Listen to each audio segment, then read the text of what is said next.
تلنگانہ کے deputy chief minister Bhatti Vikramarka اور وزیر پونم پربھاکر نے حیدرآباد کے پرجا بھون میں کل سے شروع ہونے والی نئی اسکیم راجو یوا وکاسم اسکیم کے آغاز پر ایک جائزہ میٹنگ کی۔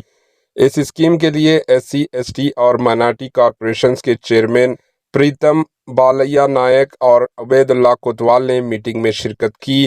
کل سے شروع ہونے والی نئی اسکیم راجو یوا وکاسم اسکیم پر تبادلہ خیال کیا گیا۔